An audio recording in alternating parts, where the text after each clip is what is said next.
Continuando con nuestro programa al Bicentenario, aquí en esta su casa UCI Noticias, hoy estamos con dos invitados de lujo que son Miguel Antezana y Alberto Adriancén.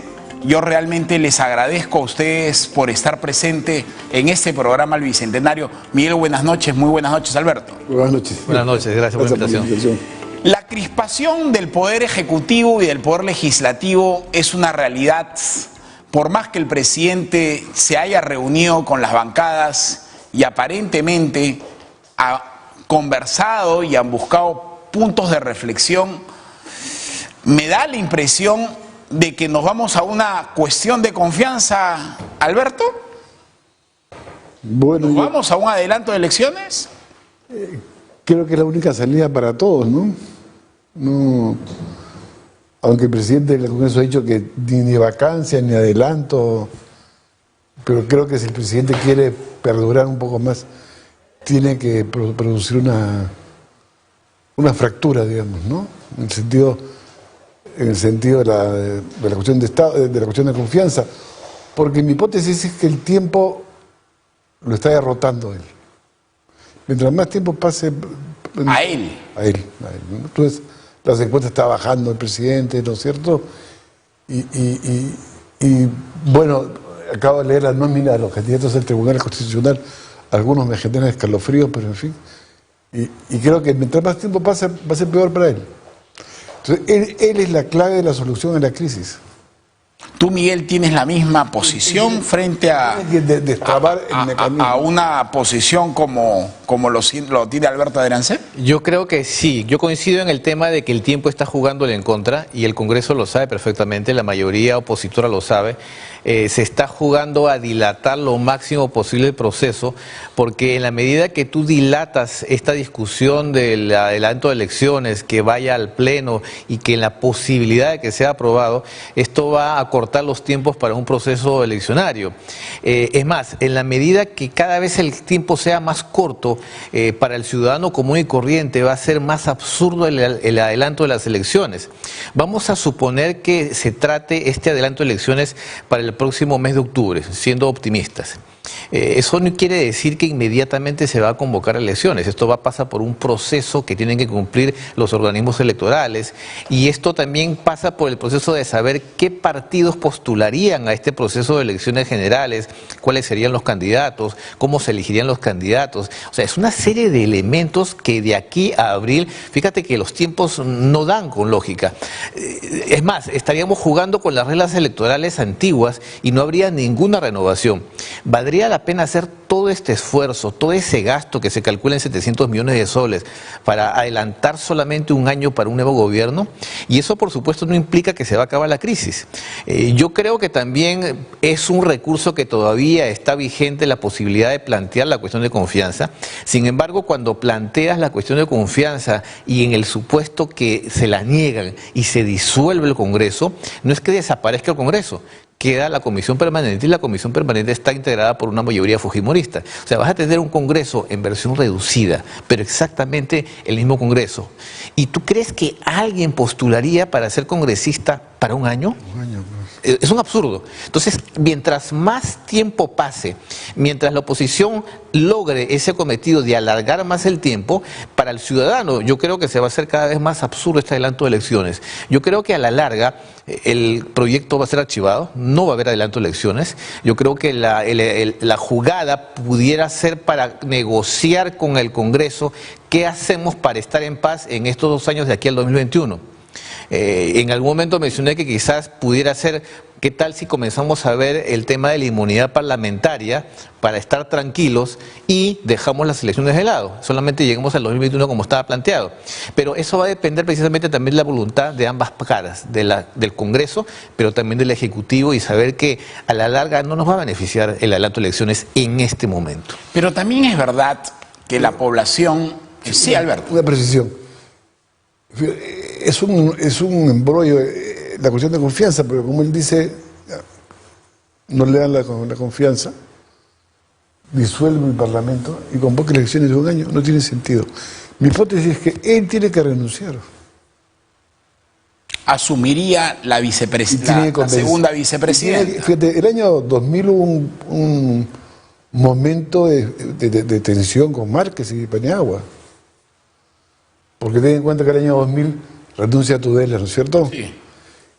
Quiere volver Tudela a ser vicepresidente y el Congreso le dice que no. Márquez, cuando era presidente Paniagua del Congreso, lo llama a Márquez y lo cita a Palacio, que es una cosa que nunca le he dicho, y le pide que vaya a Palacio para discutir la transición. Y Paniagua se niega a discutir con Márquez. Y Márquez renuncia el día siguiente.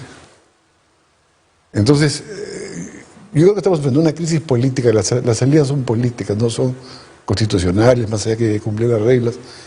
Creo que hay que obligar a renunciar a Mercedes Arauz. Esa es mi tesis. O sea, renunciaría el presidente de la República, Martín Vizcarra, una crisis. Y adicionalmente, sí renunciaría la señora Arauz, y quien convocaría sería el presidente del Congreso. Tú puedes negociar que no sea, o la Echea, en fin, es otro problema.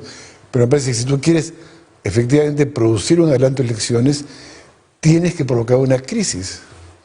Porque ya le han dicho pues que va a venir la Comisión de Viena, que se va a reunir. Claro, una cosa es la crispación y otra cosa es una crisis. Claro. Que en circunstancias políticas se van a dar cuando tú tomas decisiones políticas frente a una coyuntura que finalmente podría ser de crispación, pero no de crisis. Pero él tiene que asumir la conducción de la crisis. Pero Alberto, y ahí sí, Miguel, también es importante señalarlo, es decir, es necesario por un año de gobierno generarte una crisis cuando estás a punto ya de acabar tu mandato, y más aún cuando los grandes temas de fondo todavía no han sido implementados en términos de reforma política y de administración de justicia, que eran los grandes temas. Ahora, uno de los otros grandes temas era la reforma política, que no fue abordado, que es el tema de la representación en términos binominales o uninominales. Es decir, un distrito como San Juan del Lurigancho, que tiene un porcentaje electoral de 1 millón de electores, no tiene representantes ante el Parlamento.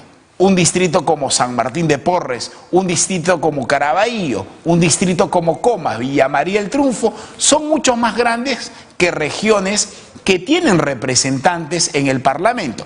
No quiero decir con esto de que dejemos de lado a los representantes de estas regiones, pero sí cambiar este establishment en términos de elección hacia a quienes nos representa por un tema de legitimidad. Hoy la ciudadanía no se ve representado por la propia estructura del sistema de elección. Es decir, tenemos en este tiempo de crispación, no de crisis, podemos incluir entre estos temas el tema de la representación eleccionaria del sistema electoral y la bicameralidad. ¿Crees tú, Miguel, en ese sentido? A ver, la reforma política en realidad no se ha llevado a cabo. Se han hecho algunos retoques, sí, claro, desde el punto de vista más que todo cosmético, no de fondo. El hecho quizás más destacable que sí se puede ver es que no va a haber reelección de congresistas, eso sí, pero en general lo que es la reforma política como tal no se ha hecho. Por eso decía que si vamos a un proceso delante de elecciones, iríamos prácticamente con las mismas reglas de juego anteriores. Es más, iríamos con los mismos partidos, con los mismos procesos de elección. No habría la alternancia, no habría, en fin, habría lo mismo de siempre. Entonces, si no tenemos una transformación política, no va a haber un cambio así hayan elecciones mañana, pasado, el próximo año, en 2 años. En segundo lugar, esta reforma política que se planteó, que tuvo muy buenas intenciones, que hubo una comisión de personas, de académicos, tomó en cuenta o se basó sobre la existencia de que los partidos políticos actuales funcionan. Y ese también es un gran error. Los partidos políticos actuales son cascarones que sirven para llegar en un proceso de elección, para llegar al poder. Pero no tenemos partidos políticos en el sentido estricto. No tenemos organizaciones que tengan ideología, que tengan un programa de país, una propuesta distinta. No existe. Simplemente tenemos la agrupación de amigos en la que vemos cómo nos lanzamos a unas elecciones y cómo llegamos al poder. Entonces, basarse en una propuesta de reforma política con los actuales partidos políticos existentes me parece absurdo. En todo caso, pudiera plantearse bajar la valla completamente. Oye, tú te quieres formar, hagamos un partido político, hagamos un partido político. Oye, pero entonces cualquiera se puede formar un partido político. Sí, que lo forme. Va a haber 100 partidos, que haya 100 partidos. Ahora, en el proceso de elecciones, eso sí, tienes que tener un porcentaje mínimo. Los que no alcancen los porcentajes mínimos desaparecen. Y se acabó. Alberto, ¿cuál es tu posición al respecto? No, fíjate, mi respuesta está en función del momento. O sea, si tú me preguntas, Sí, claro. ¿qué debe hacer el presidente? Porque acaba una crisis, desde el punto de vista. Eso es para sus intereses personales de él, ¿no es cierto? Antes que decaiga, entre en crisis. Yo creo que el presidente debió detenerse después del referéndum y planear una reforma política,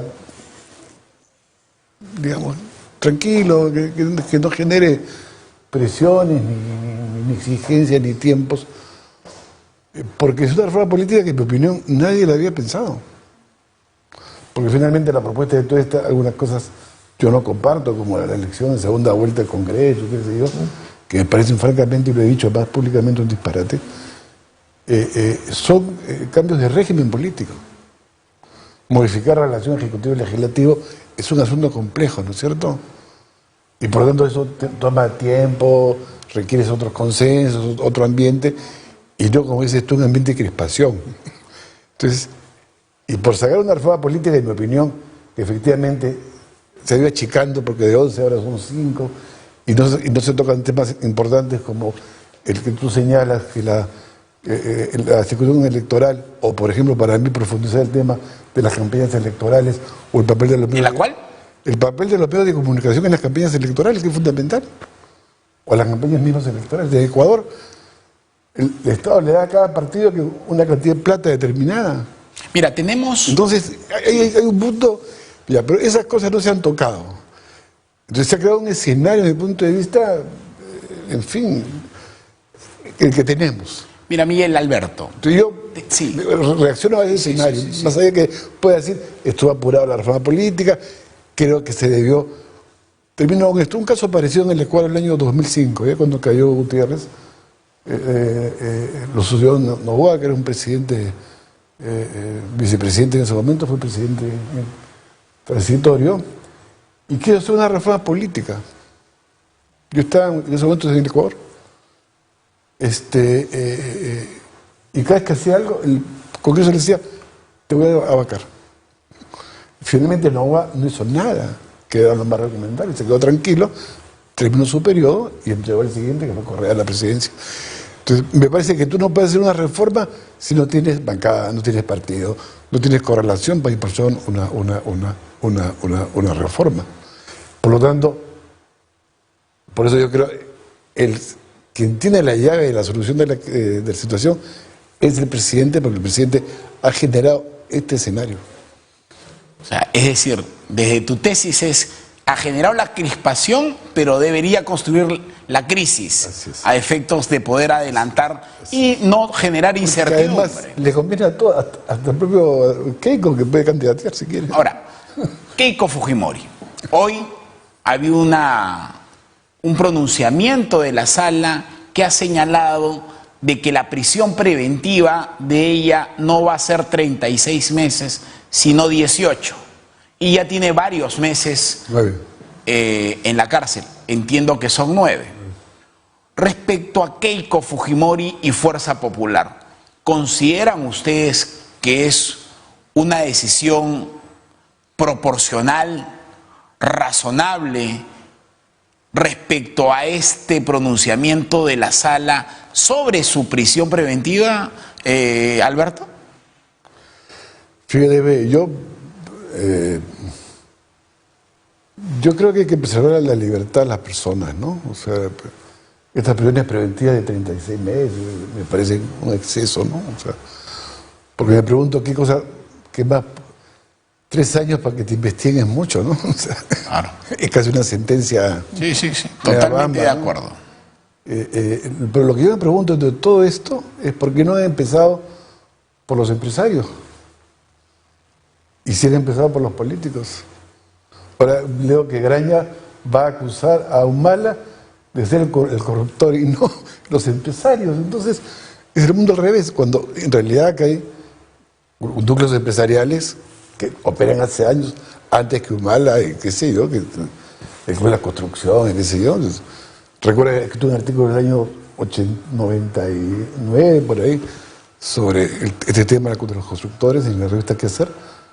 Entonces ahora el mundo de la política parece como el mundo de la corrupción. Humala, más allá que lo sea, Toledo, ¿no es cierto? García, etcétera, etcétera, ¿no?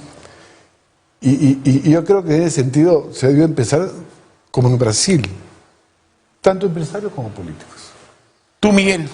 A ver, yo creo que primero que estamos en un escenario nuevo en el caso peruano.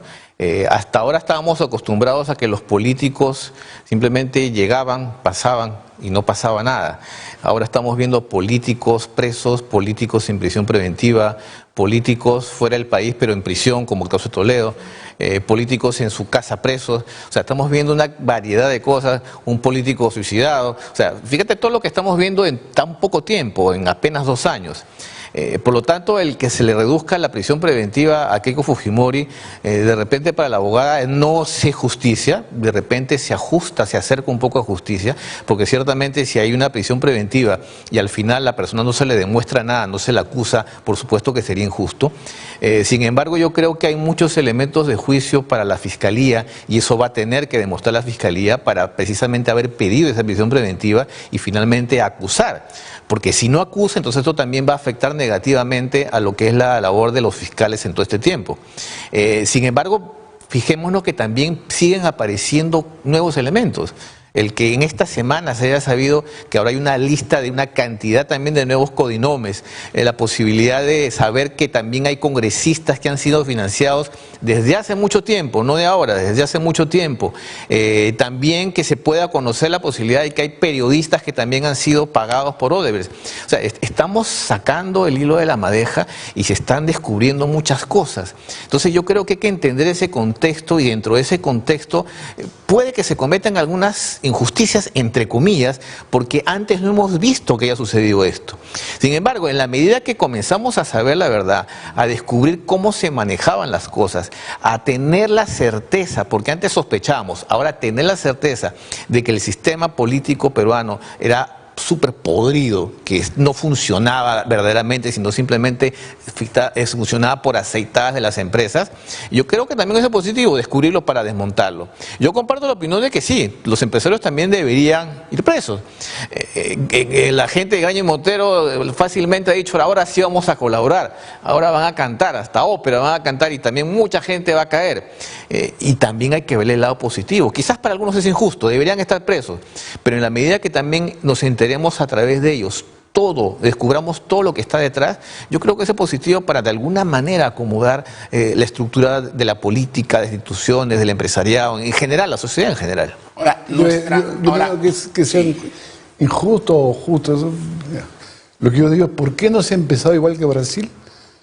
Que fue una propuesta inicial que se discutió, investigando tanto a empresarios como políticos. Ahora, también es verdad, Alberto, Miguel. Porque has creado un ambiente antipolítico extraordinario en el país. Está bien, fueron los primeros que cayeron también, fueron los que revelaron. Pero quien más obstruyen a la administración de justicia por sus lazos Son los políticos. en la administración de justicia, efectivamente son los políticos. Razón por la cual no creemos en que el sistema de justicia haya mejorado por imponerles prisiones preventivas a algunos políticos o a algunos empresarios, o haber incorporado como personas jurídicas como colaboradores eficaces o tener a testigos protegidos que de alguna u otra forma han cometido ilícitos penales y que hoy gozan de ciertas libertades por la información que han proporcionado y que han sido corroboradas. Pero el gran tema de la corrupción puede afectar nuestro sistema democrático. Y ahí quiero hacerles una pregunta. Hay gente que pesca en río revuelto. Hoy se habla de un señor que es uno de la familia Acuña, que viene financiando y ha puesto una carta fianza al señor Antauro Humala. Y muchos operadores políticos y económicos hablan ya de un personaje antisistema como el señor Humala dentro de la cárcel. Es decir, ante un escenario de crispación y no de crisis, se está abriendo la posibilidad de que un personaje que está en la cárcel por delitos de sedición y que han muerto policías, se vea apoyado por algunos operadores económicos y políticos ante una posibilidad de un antisistema como el señor Humala o Antauro Humala.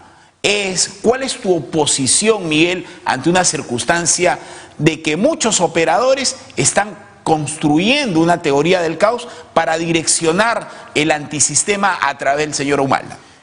Más que construyendo un escenario de caos, yo creo que se están aprovechando del caos ya existente. Ciertamente que eso alienta la aparición de discursos extremistas, de personajes radicales, de un Humala, o inclusive, yéndolo para otro extremo, personajes de la farándula que también se quieren lanzar a la presidencia y solamente con decir alguna frase te das cuenta que no tienen idea de cómo funciona el aparato estatal. Sí, y eso por supuesto en la medida que haya una sociedad informada, una sociedad que sepa cuál es la realidad, que sepa cuáles son los peligros de apostar por discursos extremistas, radicales, o simplemente ver a nuestros vecinos. De esta misma forma llegó Chávez al poder en Venezuela, para romper el bipartidismo venezolano que estuvo durante casi 60 años en democracia, y ya estaban hartos porque había un aparato de corruptela, de robo y una cantidad de cosas, y sale un militar retirado, fíjate las analogías. Sí, claro. Un militar retirado diciendo vamos contra el sistema, vamos a cambiar esto, vamos a acabar con todo, vamos a fusilar a los corruptos, a los políticos, y se lleva el apoyo popular. Pero mira cómo está Venezuela hoy después, 20 años después, está desastrosamente en el caos. Ahora, secuestrado. Y fíjate también otros de nuestros vecinos. Correa, que también llegó con un discurso quizás no tan incendiario como Chávez, pero también de la línea de Chávez, y ahora se está descubriendo que también había toda una corruptela con Odebrecht y con otro tipo de situaciones. Entonces, llegar a esos extremos para tratar de salir del escenario actual de la corruptela, de los políticos tradicionales, cuidado. Pero salgamos no apostando al vacío, no saltando al vacío, no apostando con cualquiera. Y ahí yo creo que también en nuestra sociedad hay algo que hace que nos mantengamos en el modelo, que es la parte económica. Fíjate que a pesar de todo lo que ha sucedido desde el año 90, a pesar de lo que se ha descubierto, a pesar del propio Fujimori, que tuvo sus cosas buenas y también sus cosas malas y por eso está preso hoy, algo que la sociedad peruana quiere mantener a pesar de todo es el sistema económico, el modelo económico, porque eso es lo que nos está trayendo de alguna u otra manera más desarrollo en comparación con nuestros vecinos. Entonces, si alguien viene con un discurso incendiario, llámese de izquierda, socialista, radical, lo que tú quieras, pero intenta cambiar el modelo económico, la gente ahí es donde va a poner el pare. Y ahí es donde yo creo que la gente va a tener más conciencia y no se va a lanzar a votar con cualquier aventurero que diga que vamos a acabar con todo esto, porque eso es falso. Tú, Alberto. Fíjate, eso del antisistema es un poco de cuento, ¿no? Porque si ves las encuestas, ¿quién va a enviar los Forsyth, no?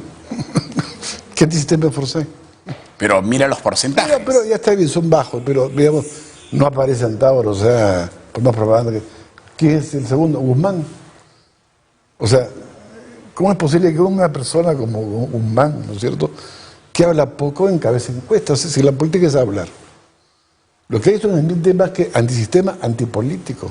Esa es mi opinión. Y cualquier persona puede salir. Desde Chibolín, que se ha lanzado a la presidencia, hasta Susy Díaz, que es un anticongresista, o hasta Humala. Pero ahí la demanda no es antisistema en el sentido, pues, del modelo económico, que en mi opinión, francamente, es muy tacaño desde el punto de vista de la distribución y todo lo demás, que yo estoy en contra del modelo económico, obviamente, pero si no, me parece que estoy en la búsqueda de un orden autoritario, porque la sociedad es un desastre desde mi punto de vista, ¿no es cierto? Abajo es un desastre. Como está ahorita. Claro, pero fíjate la delincuencia, acá antes que quemar 3 patrulleros no sé dónde. Pero también es verdad que hoy tenemos una mayor cantidad de clases medias, llegando a un casi 40%. Este país tiene 70% de informalidad. Claro. ¿Qué país en el mundo tiene 70% de informalidad? En el Ecuador, ¿acaso tienen eso? En Chile, en Bolivia. El colchón social en el cual el modelo funciona, por ahí hay 70% de informalidad. Gente que vive en condiciones, sinceramente, indeseables, ¿no? Entonces, eso no es un modelo progresivo de desarrollo. Este asunto de las incubadoras, por ejemplo, ¿no es cierto? Los niños, claro. Mi hermano era jubilado del Seguro Social, era jefe de pediatría. Eso es un escándalo. Ya, pero es un escándalo. Mi hermano me lo contó el año 82. ¿Te das cuenta? Ya, 82. Ya está jubilado, tiene más de 80 años. Entonces, los problemas sí, y uno dice, el modelo económico es inconmovible. Por supuesto que tiene que modificar. Entonces, porque es una sociedad informal. Profundamente informal. Alberto, 30 segundos y Miguel 30 segundos. Sí. ¿Esta crispación se queda en crispación o se consolida en una crisis? Yo creo que alguien tiene que operar la crisis, si no va a ser una especie de letanía, de aburrimiento. Tú no puedes decir, quiero cerrar el Parlamento e ir todos los días al Parlamento a trabajar como si nada sucediese. El año 2000 hubo una huelga parlamentaria. Ojo. Hubo una huelga parlamentaria contra justamente el fujimorismo, ¿no es cierto? Y me parece que hay que operar en ese contexto, porque si no va a ser una crispación inútil, o sea, un conflicto inútil. Miguel, 30 segundos. En el Perú no tenemos políticos suicidas y mucho menos políticos héroes. El Congreso no se va a suicidar, no va a provocar que lo disuelvan, ni va a provocar que haya elecciones adelantadas. Y el presidente tampoco. Yo creo que a la larga esto va a terminar en paz, no sé en qué momento.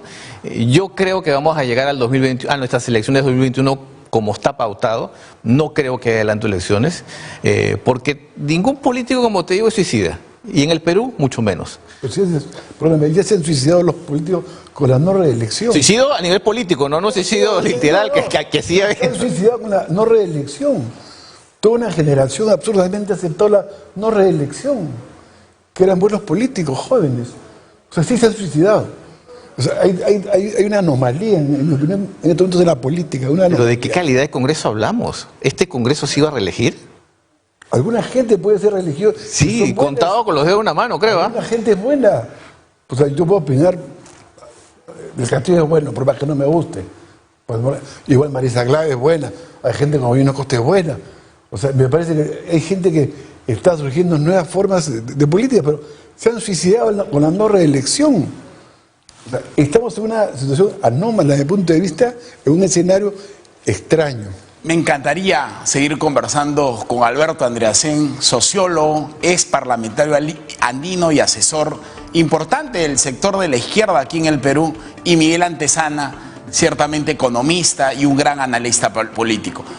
Con ustedes estuvimos en el Bicentenario y muchísimas gracias por siempre seguirnos en las cuentas de Twitter, en Instagram, en Facebook y en esta su casa, UCI Noticia, que llegamos a nivel nacional. Muy buenas noches y gracias por vernos aquí en UCI Noticias en el Bicentenario. Muchas gracias y muy buenas noches.